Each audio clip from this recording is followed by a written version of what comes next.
ठीक है ना। कहाँ जाना चाहिए इनको दर्शन करने के लिए? अपना गढ़। हमारे गोंडियन लोग जो नहीं जानता तो नहीं कहाँ जाता है, वो चारों धाम जाता घूमने। हमारे में चारों धाम जाए अथवा ना जाए, लेकिन हमको अपना गढ़ जाना बहुत जरूरी है, ठीक है ना। हाँ, इसके बाद चारदेव वाले जितने भी हैं तो वो गंग वंश के लोग कहलाते हैं। गंग वंशी, गंग कुल, ठीक है ना। चारदेव वाले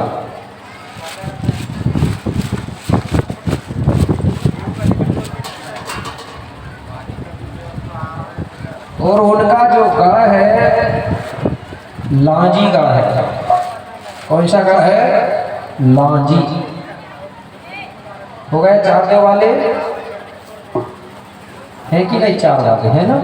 हाँ, और लांजी गढ़ वाले जो है कछुआ को भी मानते हैं और कुत्ता को भी मानते हैं। लोग मानते हैं कुत्ते को, जो घरेलू कुत्ता नहीं, जंगली कुत्ता, ठीक है ना, जिसको सोन कुत्ता बोलते हैं।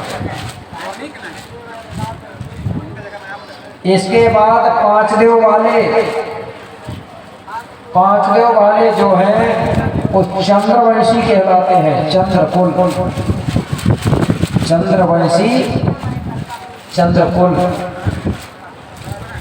जो चंद्रवंशी लोग हैं चारदेव वाले, वो पांचदेव वाले उनका जो गढ़ है वो है बैरागढ़।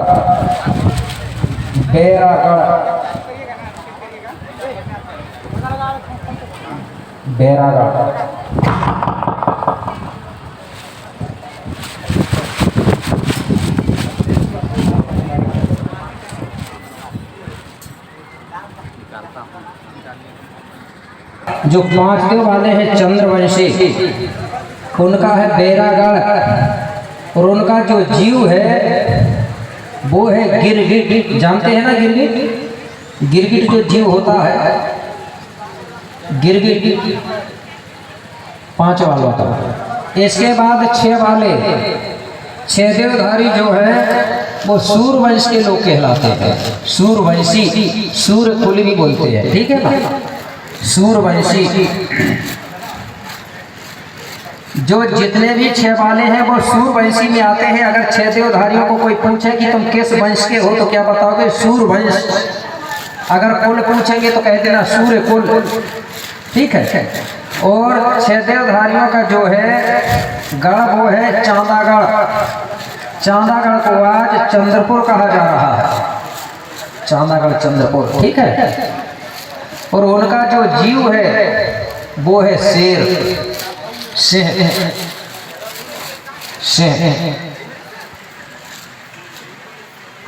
इसके बाद में सातदेवधारी जो है वो नागकुल में आते हैं। नागवंशी नाग राजा, नागकुल मतलब। और जितने भी नागवंशी हैं उनका जो सामूहिक गढ़ है वो है मंडलागढ़। और इनका जो जीव है, सामूहिक जीव बता रहा हूं मैं, जितने भी सात देव में आते हैं, एक जानवर होता है उसको सेही भी बोलते हैं, सोय भी बोलते हैं। जानते हैं क्या बोलते हैं इधर? शाही बोलते हैं, जो कांटे होते हैं। गोंडी में बोलते हैं उसको सुई कुकड़ी, ठीक है ना। हाँ, सुई कुकड़ी। तो ये जो जीव बता रहा हूं मैं, ये हमारे देव है, पेन है, इनसे हमको पावर मिलता था। कैसे पावर? जैसे एक ट्रांसफार्म होता है ना, वहां से जब वायर जोड़ते हैं तो यहाँ तक करंट आता है। तो जो जीव है इनमें बहुत बड़ा पावर है। ये कोई अंधविश्वास नहीं है, काल्पनिक नहीं है। जितने ज्यादा छह देवधारियों की शेर की संख्या बढ़ेगी उतना ही ज्यादा छह देवधारी शक्तिशाली होंगे। उनसे उनको पावर मिलता है, ठीक है। और जो नागवंशी है वो नाग को भी मानते हैं और साई को भी मानते हैं। अगर आप 6 देव वाले हैं, अगर आप कहीं जा रहे हो और कहीं धोखा से रास्ते में कोई जंगल में अचानक अगर शेर मिल गया ना, तो समझ जाना तुम्हारा काम पक्का है कि सफल होगा। शेर अगर मिल गया और आप बहुत परेशान होकर शेर के दर्शन हो गए, तो समझ जाओ तुम्हारे बिगड़े काम अब बनने वाले हैं, ये संकेत मिलता है। इसके लिए 6 देव वालों को अगर शेर, क्योंकि शेर उनका देवता है, और 7 वालों का देवता क्या है? साही। अगर ये मिल गई समझ जाओ तो तुम्हारे बिगड़े काम बनने वाले, तभी उसका दर्शन होता है। तो जितने भी 7 देवधारी हैं वो साही को मारना भी नहीं और उसको खाना भी नहीं, ठीक है ना, उसका पढ़ाई चलता है। अपना अपना जो जीवा पेन है उसको हमको बचा के रखना है, ठीक है। दूसरा खाए चाहे कुछ भी करे, सिर्फ अपने में जो आया उसको बचाना है।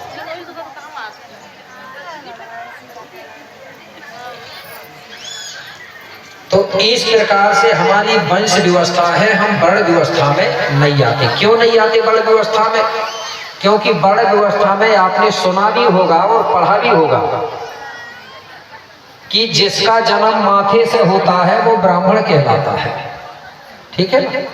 अब बताइए किसी का जन्म हुआ है क्या माथे से? हुआ है अभी तक? सुनी बात नहीं, देखे है क्या किसी ने? नहीं देखे। तो ये समझो जब माथे से जन्म नहीं हुआ है तो हम ब्राह्मण नहीं है, ठीक है ना। दूसरा नंबर कहा गया है जिसका जन्म भुजाओं से होता है वो क्षत्रिय कहलाता है। तो अब यहाँ लोग बैठे हैं, बताइए कभी किसी आदमी का जन्म भुजाओं से हुआ है? नहीं हुआ, तो ये समझ जाओ क्षत्रिय भी नहीं है। तीसरा नंबर कहा गया है कि जिसका जन्म कमर से होता है वो वैश्य कहलाता है। बताइए हमारा जन्म हुआ है कमर से? नहीं हुआ। अपनी तो छोड़ो, किसी का भी नहीं हुआ, तो यहाँ कोई वैश्य भी नहीं है। चौथा नंबर है कि जिसका जन्म पैर या तलुओं से हुआ है वो शूद्र कहलाता है। तो बताइए अभी तक धरती में किसी भी मानव आदमी का जन्म हुआ है पैर तलुओं से? नहीं हुआ है। तो समझ जाओ यहाँ कोई शूद्र नहीं है, लेकिन जबरदस्ती शूद्र कहा जा रहा है। किसको कहा जा रहा है? SC ST OBC कोई कहते हैं ना, ये दलित है, शूद्र है।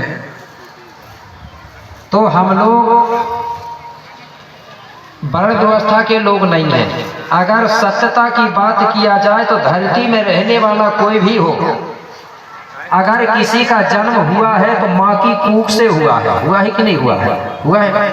तो कूख से जन्म लेने के कारण हमको क्या कहते हैं? कोयावंशी बोलते हैं कि नहीं? कोयावंशी है हम लोग, कोयतुर समाज है हम लोग। कोयावंशी का मतलब होता है कूख से जन्म लेने वाली वंशावली। तो अब बताइए आप ब्राह्मण क्षत्रिय वैश्य शूद्र हो कि फिर कोयावंशी हो? कोयावंशी है ना, कूख से जन्म वाले। और कोयावंशियों के लिए कोया पुनेम है।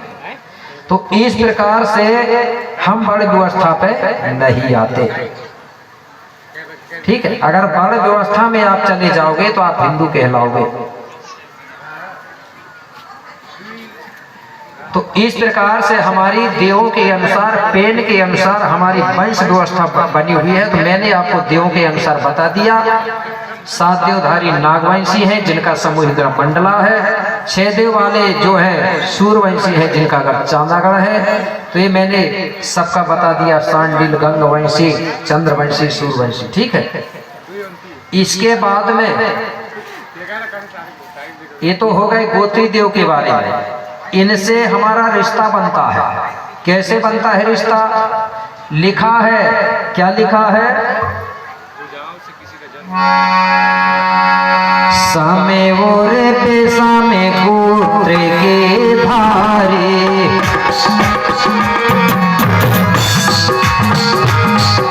सामे ओरे पे सामे देव के धारे,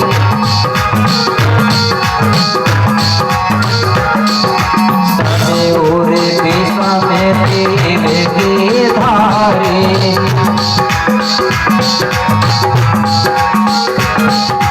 एक दूजे से करते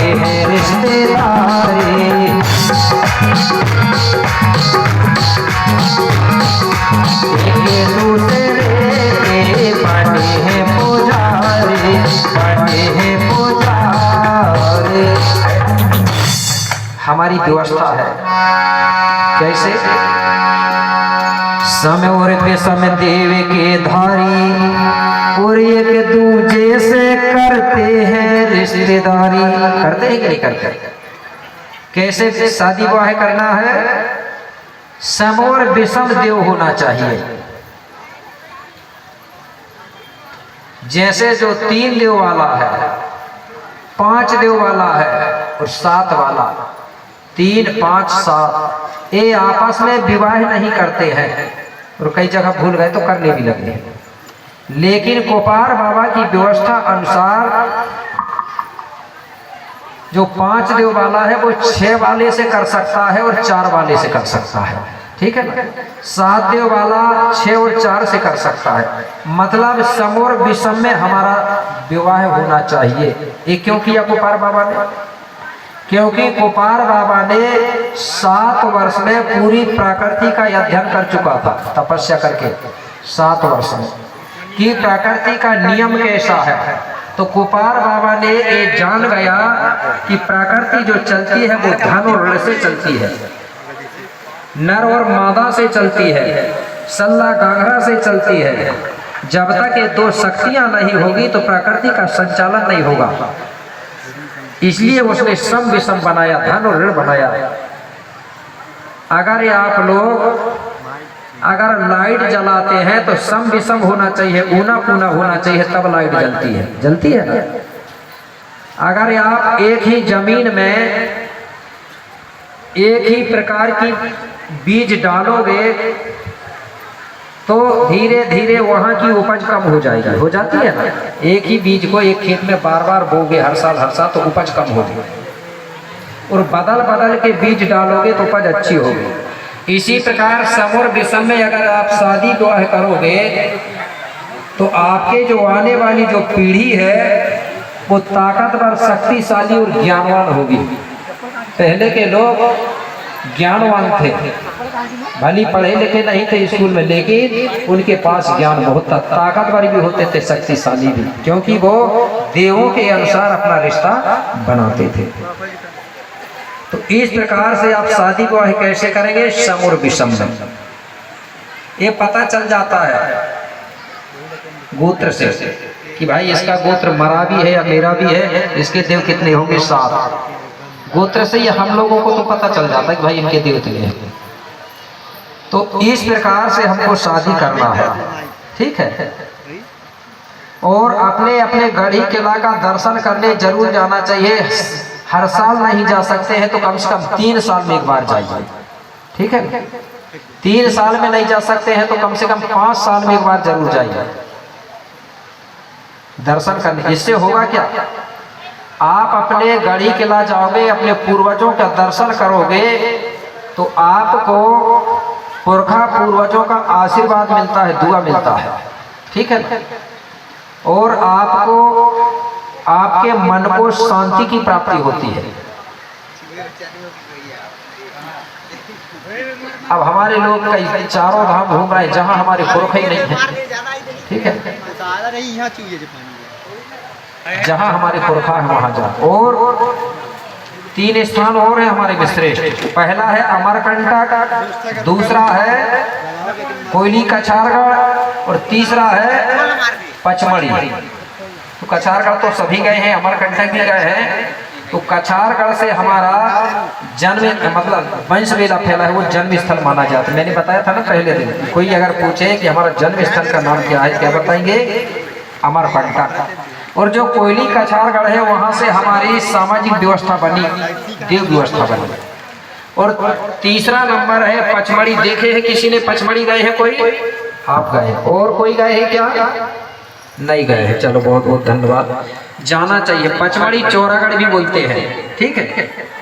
क्योंकि पचमढ़ी जो है वहां से 5 खंड धरती के राजा शंभू और गौरा ने, शंभू मूला ने, वही पचमढ़ी से ही 5 खंड धरती का सत्ता संभालते थे।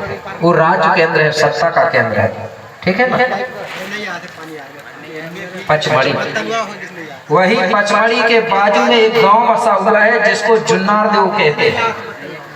उसका पहले नाम था जुन्नूर पेन। गोंडी में जुन्नूर पेन का मतलब होता है सबसे पुराना स्थल। बाबा शंभू का जन्म वहीं हुआ था, जो गांव आज भी बसा है। अगर समय रहेगा तो मैं बताऊंगा उसके बारे में, ठीक है ना, शंभू और गोरा के बारे में। तो इस प्रकार से हमारी व्यवस्था बनी हुई है। तो मेरे सगाजनों, इसके बाद में एक छोटा सा गीत और सुना दूं क्या? मनोरंजन भी होते जाता है ना। इसके अलावा और देव भी है, थोड़ा सा नोट कर लो उसके बाद में गीत। ये तो हो गए हमारे गोत्री देव, इनके अलावा और देव है। सबसे पहला नंबर में हम लोग जब कुछ नहीं जानते थे तो सिर्फ प्रकृति को ही मात्र जानते थे सबसे पहले। तो हमने देवता किसको माना था? जल, वायु, अग्नि, आकाश और धरती को। तो हम पांचों को सामूहिक रूप में बोलते थे पंच तत्व फड़ापेन। तो पांच तत्व फड़ापेन है, उसी को हिंदी में बोलते हैं बड़ा देव। तो बड़ा देव को सभी लोग मानते हैं, ठीक है ना। नहीं तो कहीं कहीं मैंने देखा हूँ, आपके इधर तो नहीं होगा, कुछ क्षेत्र में छत्तीसगढ़ में बड़ा देव वालों की अलग टीम और बूढ़ा देव वालों की अलग टीम। ऐसा मत करना, ऐसे में समाज कभी एकत्रित नहीं होगी, बढ़ते रहेगी। इसको ठीक करो ना। हेलो हेलो, सीटी मार रहा। हाँ हाँ हाँ। तो बड़ा देव को भी गोंडियन लोग मानते हैं और बूढ़ा देव को। ये प्राकृतिक शक्ति है, पांच तत्व फड़ापेन। सबसे पहले इसी को बस जानते थे हम लोग। फड़ापेन हो गया, उसके साथ में है फिर बूढ़ा देव। तो बूढ़ा देव और बूढ़ी दाई को भी कौन मानता है? गोंडई मानते हैं। मानते हैं कि नहीं? तो बूढ़ा देव बूढ़ी दाई कौन है? सबसे पहला बूढ़ा देव तो है शंभू और गौरा। जो चाहे कोई भी देव वाला हो, शंभू गौरा सामूहिक बूढ़ा देव है, सार्वजनिक बूढ़ा देव है। वहां सभी गोत्रधारी जा सकते हैं। और एक बूढ़ा देव वो है और बूढ़ी दाई जो हर घर का कुल का होता है। होता ही नहीं होता? मरकाम लोगों का कुल का बूढ़ा देव अलग होगा, उनका पुरखा ही बूढ़ा देव, पूर्वज है बूढ़ा देव। और उनकी जो माँ शक्ति है वो बूढ़ी दाई कहलाएगी। उसके बाद में फिर हमारे गोत्री देव आ गए। तो अब विचार करो, अगर कोई कहे कि हम बड़ा देव को नहीं मानते, बूढ़ा देव को मानेंगे, तो बूढ़ा देव को मानेंगे, बड़ा देव को नहीं मानेंगे, तो पांच तत्वों के बिना कोई जिंदा रह जाएगा क्या? नहीं रह सकता। और कोई आदमी कहे कि हम बड़ा देव को मानेंगे, बूढ़ा देव को नहीं मानेंगे, तो बूढ़ा देव के बिना हमारा जन्म होगा क्या? बूढ़ा देव कौन? हमारे माता पिता ही मरने के बाद बूढ़ा देव बूढ़ी दाई बने, होगा क्या? कई लोगों ने ऐसा ही किया, हम बूढ़ा देव को मानते हैं, हम बड़ा देव को नहीं माने, उनकी टीम अलग हो गई। और कुछ लोगों ने कहा कि हम बूढ़ा देव को मानते हैं तो बड़ा देव को नहीं माने, और बड़ा देव मानने वाले बूढ़ा देव को ना माने। ऐसे करके दो भाग हो गए कहीं कहीं। आपके इधर तो नहीं है ऐसा? पता नहीं ये किसने बता दिया। जिस बात से, जिस गाथा से, जिन प्रवचनों से अगर समाज दो भाग हो तो वो क्या धार्मिक धर्म हो सकता है? वो फिर अधर्म हो रहा है। जिस काम को करने से समाज इकट्ठी हो वही सही है, नहीं तो वो तो दो बट ही गए थे बेचारे। और इतना ही अच्छा हुआ कि धीरे धीरे कम से कम वो सही होने लगे, और हो भी गए कहीं कहीं। इसके बाद में आ गए गोत्री देव, ठीक है ना। कितने देव बने? इतने देव बन पाए। इसके बाद में फिर ग्राम के देवी देवताओं का निर्माण बाद में हुआ है। सबसे पहले इतने हुए बड़ा देव, बूढ़ा देव और गोत्री देव और भूमिका। इसके बाद में फिर ग्रामों के देवी देवताओं की व्यवस्था बनती है। तो वो व्यवस्था ग्राम के देवी देवताओं की कैसे बनी, वो बात शायद आज नहीं हो पाने की, कल ही हो पाएगी, या फिर हर 10-15 मिनट के बाद में कर भी सकते हैं, ठीक है ना। क्योंकि गाथा बहुत रह गई है, इंटर के बाद में अपन करेंगे। तो इसके बाद में थोड़ा सा एक छोटा सा गीत सुना दूं मैं। तो सबसे पहले इस गोंडवाना को जो जगाने वाले हैं कौन है?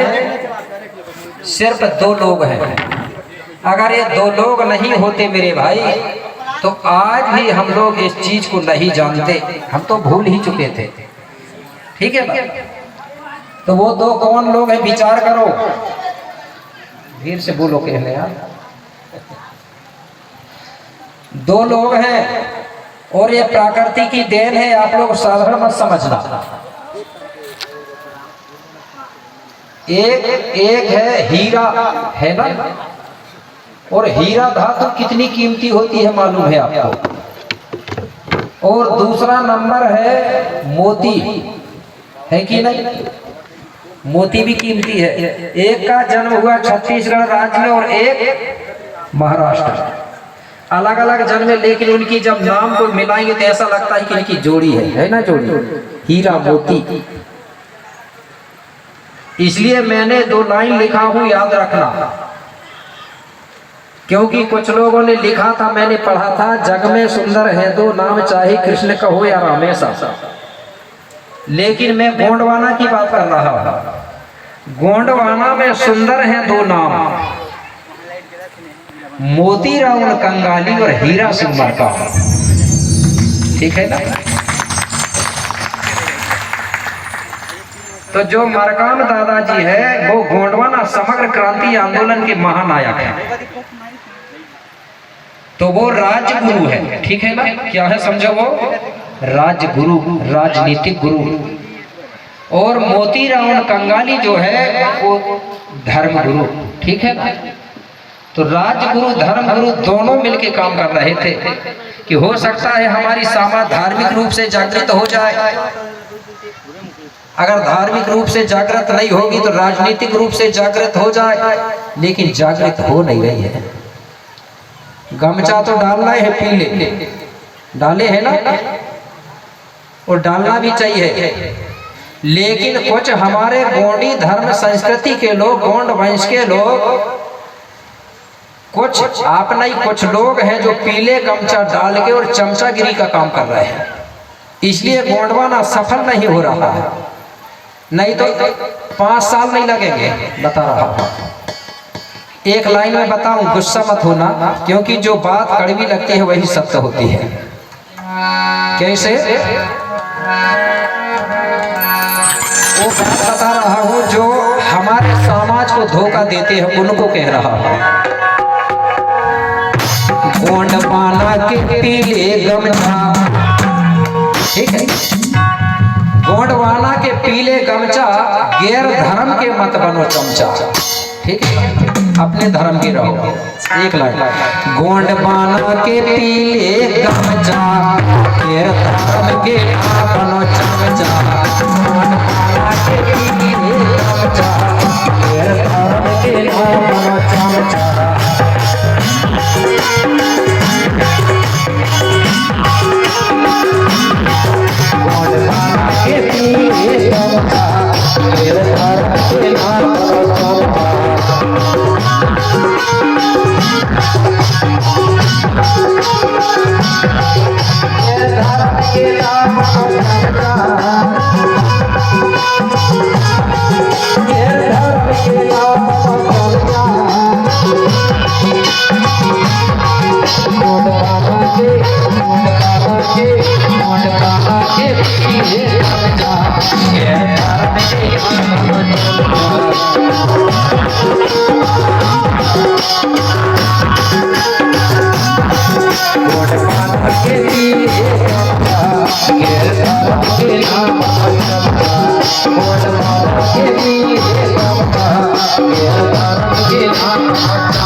गोंडवाना के पीले गमछा, गैर धर्म के ना बनो चमचा।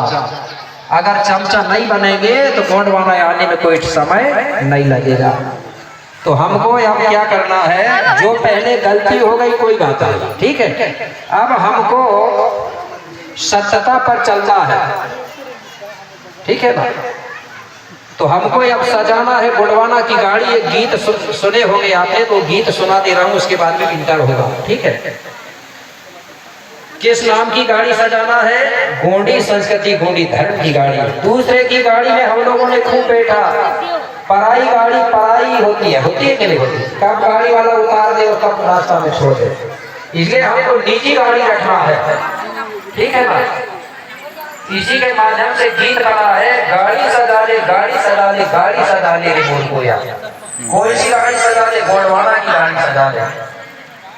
और टटेरा की गाड़ी वाली भूसा फंदे वाला, टटेरा मतलब होता जो भुट्टा जवान ढूंढते थे, उनमें से छोटे छोटे बच्चे गाड़ी बना के खेलते थे, वो गाड़ी टूट जाती है, ठीक है। उसी को कहा गया है टटेरा की गाड़ी वाली भूसा फंदे बेला, और गाड़ी हो गई रंग बंद हो गए छेला, मतलब पराई गाड़ी का काम है, उनकी गाड़ी में नहीं बैठना हमको। तो हमारे मोती रावण कंगाली जी ने क्या किया? बिजली बरसंदा घर मोती रावण आए और इतिहास से छोटे शाम गाड़ी बनाई, गाड़ी तैयार कर दी। जब घोड़ी धर्म गाड़ी बनी, हीरा मोती मेला बंदा उसको चलाने वाले, और लिंगो गुरु भाग बैठे।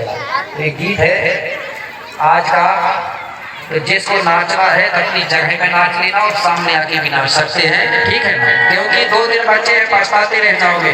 गोंडों की एक ऐसी संस्कृति है, मनोरंजन के साथ ही साथ अपना इतिहास सिखाती है, ठीक है ना। जितने भी गोंड लोग गीत गाते थे उनमें पूरा इतिहास छुपा हुआ था। तो मैंने बताया गीत जो गाते हैं नाचते हैं वो मनोरंजन नहीं है। गोंड लोग गीत गाते हैं नाचते हैं वो प्रकृति का सेवा भाव कहलाता है। नाच गीत से ही हम प्रकृति का सेवा भाव करते हैं, और गोंडों के गाना गीत से प्रकृति प्रसन्न होती है और वर्षा भी होती है। गढ़ा मंडला के राजाओं की बात सुना होगा, राजाओं के जन्म में प्रकृति ने वर्षा मतलब प्रसन्न होकर अमृत की वर्षा किया था। आज दिन तक भी किसी के जन्म में पृथ्वी प्रकृति ने अमृत की वर्षा नहीं किया, लेकिन गोंड राज्य में जन्म अमृत वर्षाती थे। हाँ हाँ बदलो ना।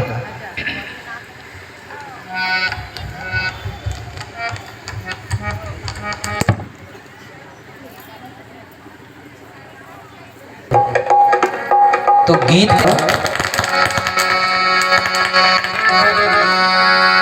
हेलो आपको कह रहा हूं, अरे गाड़ी सजा ले,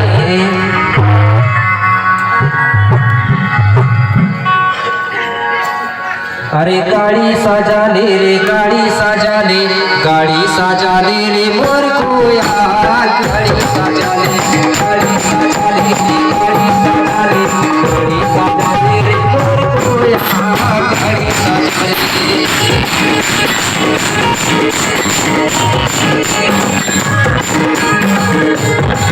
अरे गाड़ी सजा ले रे गाड़ी सजा ले, गाड़ी सजा ले रे मोर को यार, गाड़ी सजा ले।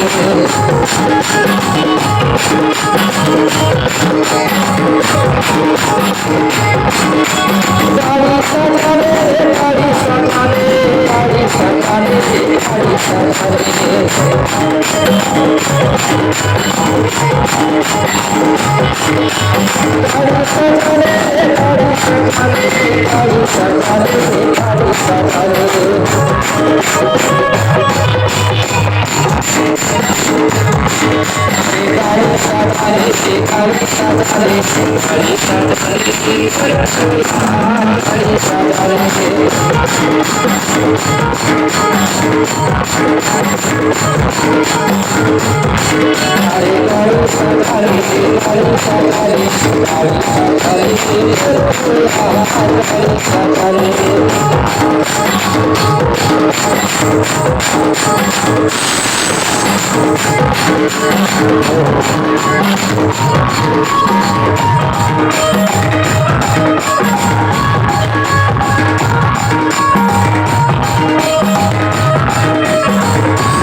के लिए आपको इंटर दिया जा रहा है, जिसको बाहर निशान जाना है 15-20 मिनट के लिए आप बाहर जा सकते हो और जल्दी से जल्दी आकर के फिर पंडाल पर बैठेंगे तो फिर आपको आगे की गाथा सुनाएंगे।